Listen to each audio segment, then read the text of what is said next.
Assalamualaikum warahmatullahi wabarakatuh. Nama Muhammad Lutfi, NPM 1951020381. Kelas F semester 4, Prodi Perbankan Syariah, Fakultas Ekonomi Bisnis Islam. Di sini saya akan menjawab sebuah pertanyaan, yaitu ada 4 pertanyaan untuk memenuhi tugas UTS Pasar Modal Syariah. Di sini yang pertama, jelaskan tentang pasar modal syariah dan instrumen yang ada di dalamnya. Sertakan perbedaannya dengan pasar modal konvensional. Jawabannya yaitu pasar modal syariah adalah pasar modal yang menerapkan prinsip-prinsip syariah. Prinsip-prinsip tersebut antara lain yaitu larangan terhadap setiap transaksi yang mengandung unsur ketidakjelasan. Dan untuk instrumennya sendiri, instrumen atau efek yang diperjualbelikan harus memenuhi kriteria halal, yaitu instrumen pasar modal syariah.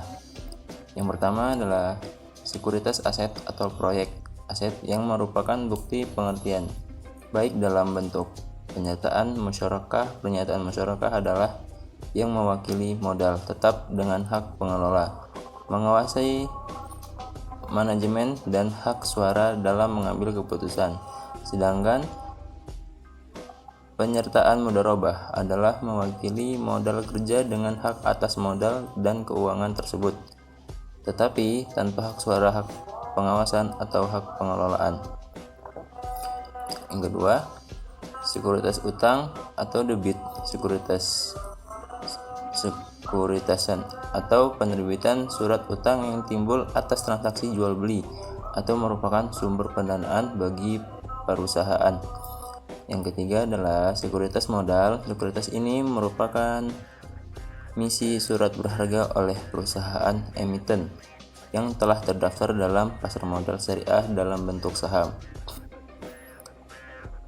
Jawaban selanjutnya, perbedaannya dengan pasar modal konvensional, yaitu pasar modal konvensional tidak terikat pada kriteria prinsip syariah, sedangkan pasar modal syariah mengharuskan tunduk pada konsumen, instrumen, dan mekanisme yang berlaku dengan pasar modal, serta tidak bisa dilepaskan dengan ekonomi syariah.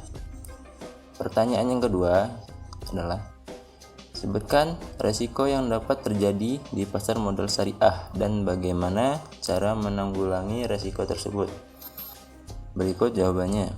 Resiko yang pertama yaitu resiko likuiditas atau liquidity risk. Resiko yang berkaitan dengan kemampuan surat berharga untuk diperjualbelikan tanpa mengalami kerugian. Resiko yang kedua, resiko daya beli atau purchasing power risk. Resiko ini berkaitan dengan kemungkinan terjadinya inflasi yang menyebabkan nilai pendapatan lebih kecil, yaitu. Dan resiko yang ketiga, tingkat bunga atau yang disebut interest rate risk. Dengan adanya risiko ini, naiknya tingkat bunga tentunya akan menurunkan harga di pasar modal. Risiko yang keempat, risiko bisnis atau disebut business risk. Adanya risiko menurunnya laba yang nantinya akan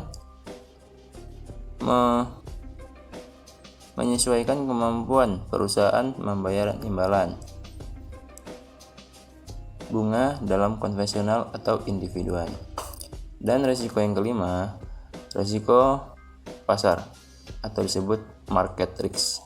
Perubahan psikologi pasar bisa menyebabkan harga pasar anjlok terhempas dari adanya perubahan atas kemampuan perolehan laba perusahaan. Dan cara menanggulangi risiko tersebut. Yang pertama, berhati-hati dalam memilih perusahaan. Yang kedua, kenali dan analisa sektor perusahaan. Yang ketiga, optimalkan di sertifikasi saham.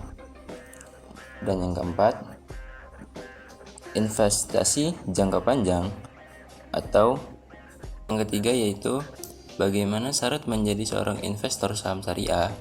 Jawabannya adalah yang satu, pilihlah perusahaan efek yang punya syariah online trading system atau yang disebut SOTS. SOTS itu sistem transaksi saham syariah secara online yang memenuhi prinsip-prinsip syariah di pasar modal. Yang kedua, jangan lupa untuk membuka rekening efek syariah. Yang ketiga, pastikan kita telah terkonfirmasi sebagai investor. Yang keempat, transfer uang untuk modal awal investasi atau install SOTS. Dan yang kelima, kenali saran yang diinginkan. Untuk pertanyaan yang keempat, berikan pendapat Anda pentingnya investasi dalam Islam. Jadi jawabannya, menurut saya, jadi di dalam ekonomi syariah sendiri itu investasinya sangat dianjurkan di dalam kegiatan muamalah. Jadi tujuannya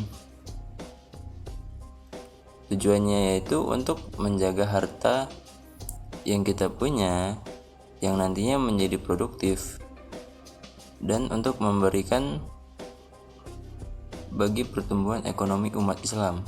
Kita tidak perlu cemas di masa itu. Sekian, terima kasih.